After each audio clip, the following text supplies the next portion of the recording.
Hello বন্ধুরা, তোমরা চুলে হেনা ইউজ করো তো? কে কী ধরনের হেনা ইউজ করো? আমি কিন্তু এই শেহনাজ হাসানের এই হেনাটা ইউজ করি। দেখো, তার জন্য এখানে কিছুটা গরম জল করে নিচ্ছি। এই যে দেখতেই পাচ্ছ, এই গ্যাস অফ করে দিলাম আমি। এবার এই গরম জলটাকে একটা কাচের গ্লাসের মধ্যে ঢেলে নেব। এই কাচের একটা গ্লাসের মধ্যে দেখো ঢেলে নিচ্ছি। এই আমি ঢেলে নিলাম।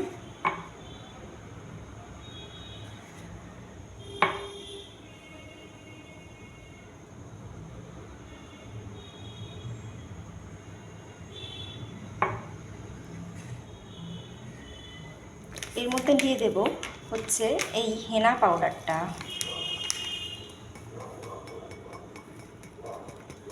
হেনা পাউডারটা দিয়ে দেওয়ার পরে আরও এর মধ্যে অনেক জিনিস আমি মেশাবো, তোমাদেরকে একত্রে আমি দেখাবো সেগুলো। তো এই হেনা পাউডারটা দেখো আমি বেশি পরিমাণে দেবো, যে আর তোমরা তোমাদের চুল অনুযায়ী দেবে। হেনা কিন্তু চুলের জন্য ভীষণ একটি উপকারী জিনিস। দেখো আমি চামচের সাহায্যে এটাকে গুলিয়ে নিচ্ছি, পাতলা হয়েছে, আমি আরও দেবো। সব মানে একটু টাইট করবে হেনাটা আর কি, যাতে পাতলা হয়ে গেলে কী হবে বলো তো, শুকোতে অসুবিধা হবে। আর যাদের ঠান্ডার দোষ থাকে তারা কিন্তু চুলে বেশিক্ষণ রাখবে না। আর এখন যত গরমকাল, শুকোতে খুব একটা অসুবিধে হবে না। তো আমি হেনা বরাবরই 1 ঘন্টার মতো রেখে, আর যেদিন হেনাটা করি আমি সেদিন কিন্তু আমি শ্যাম্পু ইউজ করি না। তার 2 দিন পরে আমি শ্যাম্পু করি, কারণ হেনার মধ্যে যে একটা গুণাগুণ রয়েছে, সেটা তুমি যদি যেদিনেরটা সেদিনই শ্যাম্পু করে ধুয়ে ফেলো না, তাহলে তোমার চুলে মানে এতটা উপকার হয় না আর কি।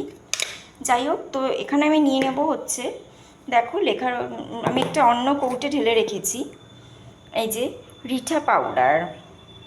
এই রিঠা পাউডারটা আমি হেনার মধ্যে দিয়ে দেব। চামচের মধ্যে হেনাটা একটু লেগে গেছে, তার জন্য আমি এই গ্লাসের ইয়ে করে দিচ্ছি।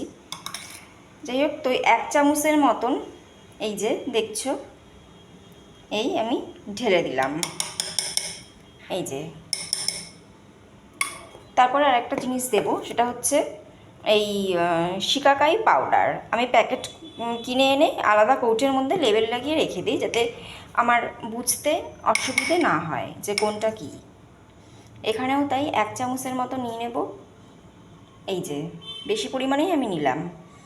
রিঠা, এটা হচ্ছে, ওটা আগেরটা ছিল শিকাকাই পাউডার, এটা হচ্ছে রিঠা পাউডার। এবার এই দুটো জিনিসকে খুব ভালো করে মিশিয়ে নেব। হেনাটা আমার কিন্তু অনেকটাই টাইট হয়ে গেছে, দেখো খুব ঘন হয়েছে।